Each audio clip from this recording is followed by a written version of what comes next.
The contempt in the customer's eyes was as palpable as the smell of coffee. In the elegant Café Aurora, sitting alone at a corner table, a girl of about 10 years old felt around the table for the Braille menu that should have been there, but wasn't. Her eyes, permanently covered by sunglasses, didn't reveal the growing fear in her heart. As she whispered repeatedly, "Mommy, come back soon. Mommy, come back soon." Emma Walker watched the scene as she wiped down the counter. The 26-year-old waitress knew this type of situation well. Privileged people who simply forgot their dependents for too long. There was something different about this girl, though. Her straight posture and impeccable clothes contrasted with a subtle tremor in her hands. "Has anyone taken table 7 yet?"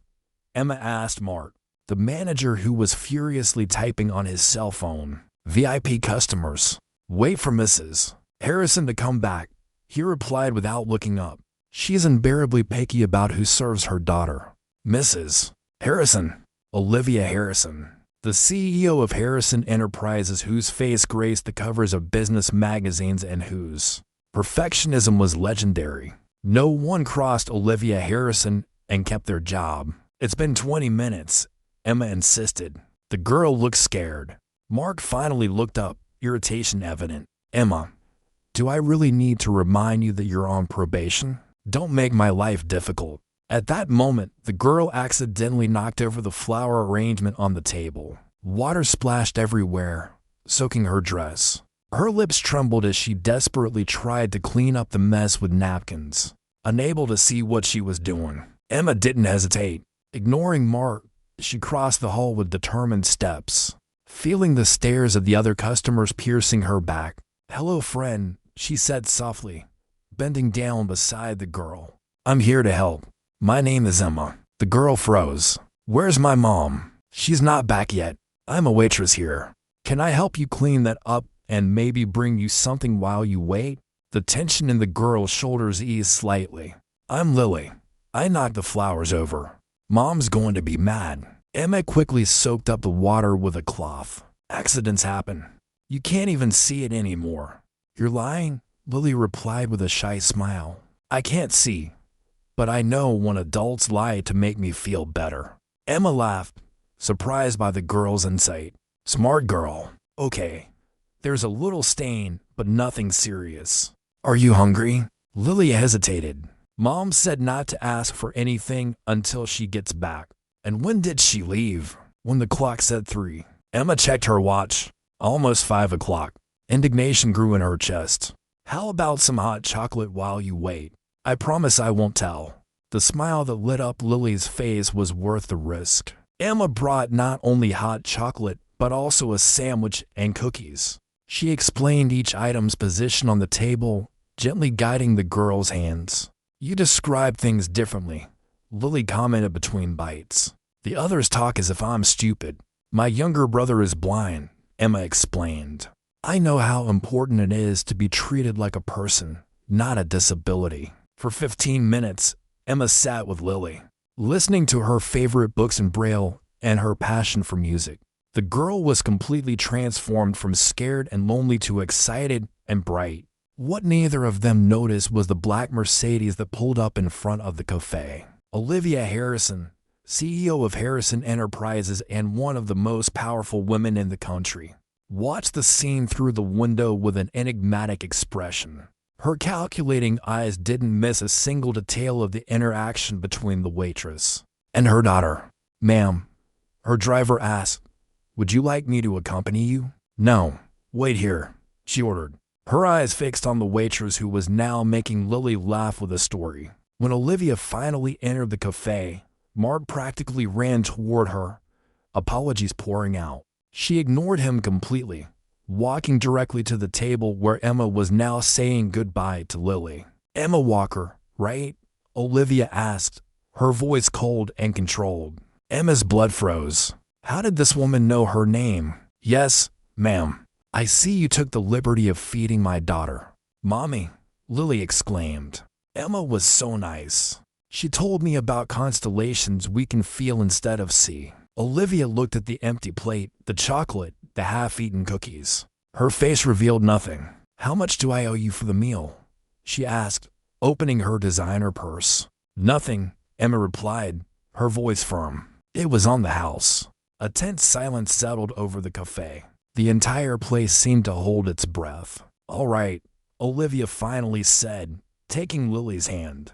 Let's go, honey. As they left, Emma heard Lily ask, can we come back tomorrow? Emma promised to teach me the difference between cappuccino and macchiato by smell. Mark approached immediately. In my office. Now, Emma knew she had just lost her job. What she didn't know was that outside, Olivia Harrison was typing a message to her personal assistant. I want everything on Emma Walker. By tomorrow morning. In the world of the rich and powerful, everything meant exactly that. Every detail, every unfulfilled dream, every silent struggle. And Olivia Harrison always got what she wanted. Rain pounded the window of Emma's small apartment as she stared at her resignation letter. From Cafe Aurora. Next to it, an eviction notice and overdue bills completed the bleak picture. Her cell phone rang. It was Michael, her 16-year-old brother, blind since the age of 5 from poorly treated meningitis. Don't give up. His voice sounded comforting. You always said that everything happened for a reason. I lost my job for helping a child, Mikey. What could be the reason for that? The intercom interrupted her. A professional, cold voice announced, Miss Walker, I am Rebecca Chen, legal assistant at Harrison Enterprises. Mrs. Harrison requests your presence for a meeting at 9 a.m. 45 minutes later, Emma crossed the imposing lobby of Harrison Enterprises in her best thrift store dress. The contrast between her and the executives in expensive suits was striking. In the 45th floor conference room, Olivia Harrison surveyed the city like a queen contemplating her kingdom. Without turning, she motioned to a chair. Yesterday you served my daughter when I specifically asked you to wait for my return. Olivia began, her voice calculatedly neutral. She was hungry, Emma replied simply. Olivia finally turned to face her. Do you know why I left Lily alone for nearly 2 hours? The question took Emma by surprise. No, ma'am. To see who would notice her. A social experiment. 17 people passed the table. Employees, customers, her manager. No one stopped except you. Emma felt indignation rise. You tested people using your own daughter. A slight smile crossed Olivia's face. Lily knew. It's a game we play. Rebecca placed a folder in front of Emma. Inside was a check for wrongful termination with more zeros than Emma had ever seen. I'm not for sale. Emma pushed the folder back. Olivia raised an eyebrow, genuinely surprised. Everyone has a price. Not me. And using your blind daughter as bait to test humanity is disgusting. A tense silence filled the room. Rebecca looked like she was about to faint. No one spoke to Olivia Harrison like that. Interesting, Olivia finally replied. Lily asked about you. She doesn't do that. Not usually. For the first time, Emma glimpsed something beyond the cold mask. A genuinely intrigued mother. I have a different proposal. Olivia slid another folder across the table. Lily needs a companion. The salary is significant. The amount mentioned made Emma's heart race 10 times what she earned at the cafe. Why me? She asked suspiciously. My daughter has a perfect ear for insincerity. You're authentic. Olivia gestured and Rebecca presented another folder. Your background is impressive. You dropped out of college to take care of your brother. 3 jobs to keep him in a specialized school. Emma felt a chill. How did you get this information? Olivia ignored the question. I have resources. I know your brother is a prodigious pianist. Wellington Academy would be perfect for him. The most prestigious music school in the country and absolutely out of reach. For someone like Michael, that's emotional blackmail, Emma said, controlling her anger.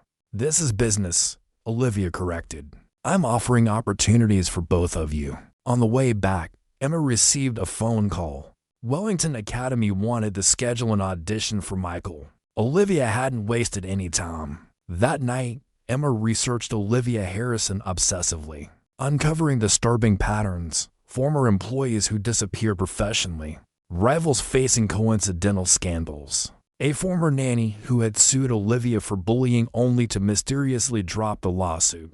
But then Emma found something else, news reports about the accident that had blinded Lily 5 years earlier. Olivia had been driving, possibly distracted by text messages. Afterward, the story simply disappeared from the media. The next day, when Michael played the piano at Wellington Academy, bringing tears to the teacher's eyes, Emma made her decision. She would enter Olivia Harrison's world, not only for her brother but also for Lily, a brilliant girl trapped in a gilded cage with a mother who used her as a pawn in power games. What Olivia didn't realize was that Emma wasn't just a desperate waitress. She was a woman who had spent years studying human behavior before abandoning psychology. Someone trained to see beyond the masks. As she signed the contract in Olivia's office with a polite smile, Emma was already formulating her own plan. Because if the powerful Olivia Harrison believed she could buy and control her, she was about to learn an important lesson. Not everyone has a price, and underestimating ordinary people can be the biggest mistake someone with unlimited power can make. What Olivia couldn't imagine was that by opening the doors of her empire to Emma, she was allowing a true expert on people to cross her path. As the days passed, the carefully buried secrets of the Harrison family would begin to emerge from the shadows, and the balance of power between them would shift in ways the billionaire could never anticipate. 3 months had passed since Emma had entered the Harrisons' lives. The once intimidating mansion now felt almost familiar. Lily was blossoming under her care, revealing an intelligence and curiosity that had been stifled by years of overprotection. "The stars must be like music we can't hear," Lily explained as her fingers traced an astronomy book in Braille. "We feel like they're there even when we can't see them." Olivia watched from a distance, her gaze impenetrable. "Lily has never talked so much," she commented later. "What have you done to her?" "Nothing special. I just treat her like a person, not a disability." The next morning, while organizing Lily's books, Emma found a box hidden at the back of the closet. Inside was a diary and a USB stick. "It's Mom's diary," Lily explained when she felt Emma freeze. "Uncle Nathan helped me hide it." Nathan Harrison, Olivia's brother, rarely mentioned. That night, after Lily fell asleep, Emma inserted the flash drive into her laptop. The contents left her stunned. Photos of Olivia smelling something Emma had never witnessed. Videos of Lily with her sight still intact. And headlines that never made it to the newspapers. Harrison Enterprises CEO investigated for driving under the influence. Olivia Harrison's daughter may lose her sight permanently. An email from Nathan to Olivia, dated a week after the accident, confirmed the worst. Live. The lawyers managed to suppress the story.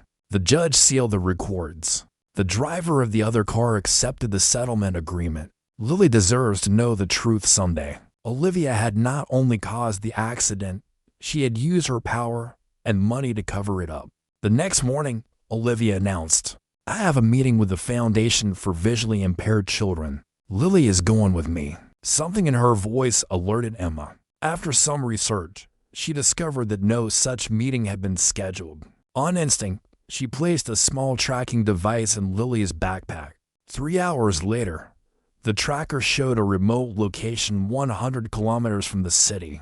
Emma called her only possible ally, Nathan Harrison. Olivia canceled Lily's experimental treatments over the last 5 years. Nathan revealed when she found him procedures that could have restored some of her vision. "Why?" Emma asked, horrified. "Guilt. Control." Olivia believes that if Lily regains her sight, she will see her mother for who she really is, person responsible for her blindness. The GPS guided them to an isolated clinic. Through the window, they saw Olivia arguing with a doctor while Lily waited, confused. In an exam room, she repeats the test twice a year to ensure Lily remains blind, Nathan explained. She hires specialists to confirm there's no hope, even when there is. Lily turned her head toward them as if she could sense their presence. "Enough," Emma declared, determined. "Lily deserves the truth." As they entered, Olivia paled. "What are you doing here?" "It's over, Olivia," Nathan said, holding out a folder. "I have copies of everything. The accident, the cover-up, the denied treatments. You don't understand," Olivia whispered, desperation in her voice. I can't lose her. She already knows, Emma interrupted, pointing to Lily, who was approaching silently. I always knew, Mom, Lily said, her voice small but firm. I heard you crying every night. What I never understood was why you didn't let me try to see again. Olivia fell to her knees. Lily, Mom. Clara touched her mother's face, mapping her tears. I wouldn't hate you for the truth. I hate you for the lies. It was as if a house of cards had collapsed. The powerful Olivia Harrison reduced to a woman broken by guilt and fear.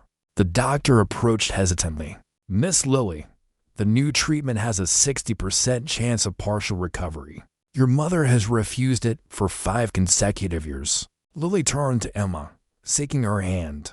What would you do? It doesn't matter what I would do, Emma replied, holding the girl's hand. What matters is what you want. Olivia watched, transfigured by shock, as her daughter finally made a decision that should have been hers long ago. The empire built on control began to crumble not from public exposure, but from the simple power of truth between mother and daughter. What made the moment even more extraordinary was how the roles had been reversed. Olivia Harrison, the woman who controlled fortunes and destinies with a simple phone call, now watched helplessly as a waitress she had tried to buy, and a child she had tried to protect through lies, completely redrew the future of the Harrison family. I want to try the treatment, Lily finally declared, her voice stronger than ever.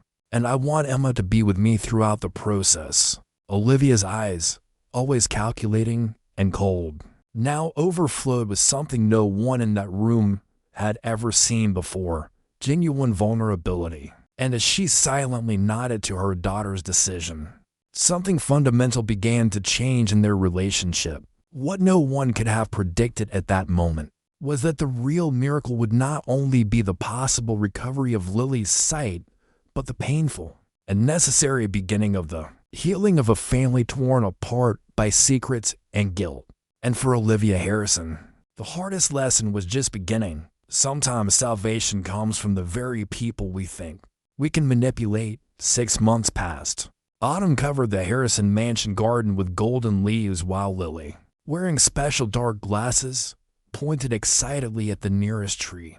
I can see the outline. It's brown and orange at the same time, she exclaimed, her voice overflowing with joy. The experimental treatment had been a partial success. Lily had not regained her sight completely, but she could now distinguish shadows, outlines, and on good days, some colors. For someone who had lived in darkness for 5 years, it was like rediscovering the world. Watching the scene from the porch, Olivia held a cup of tea with slightly trembling hands.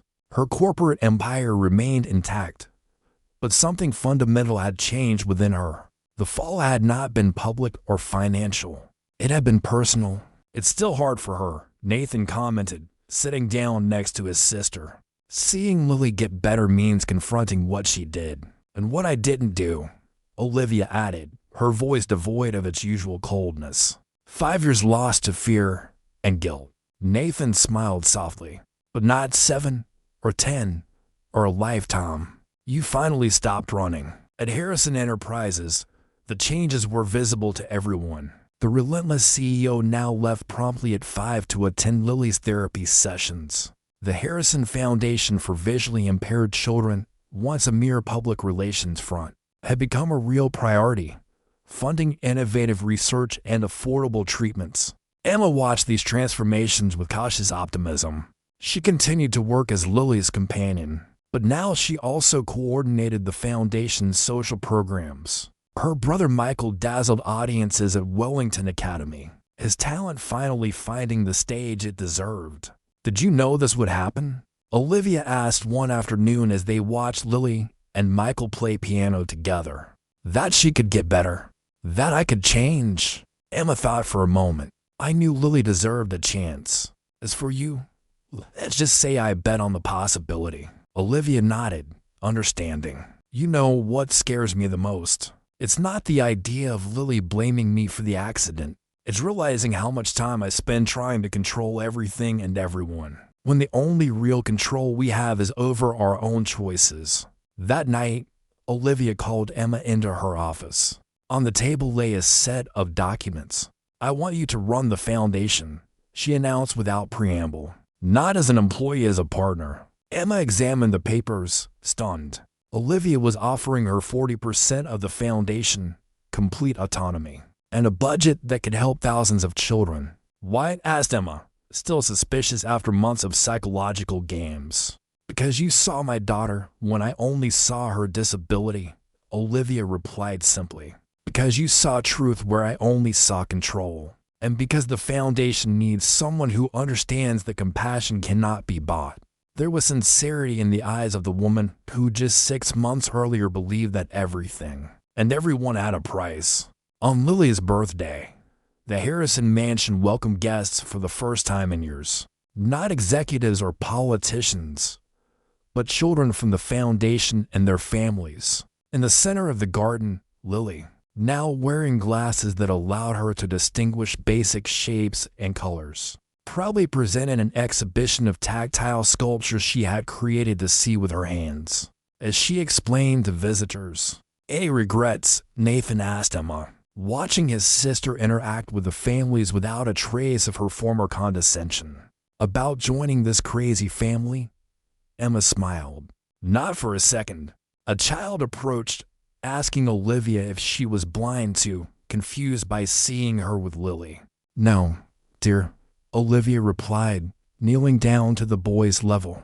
"But I used to be, in a way. My daughter and a very special friend taught me how to see." Later, when everyone had left, Lily gave Olivia a gift, a small painting she had made mixing textures and the few colors she could distinguish, to remind you that sometimes we have to lose something to truly appreciate what we have. She explained, Olivia Harrison, the woman who thought she could control destiny, had learned the most valuable lesson of her life from a waitress who refused to be priced, and a daughter brave enough to choose the truth even when it was painful.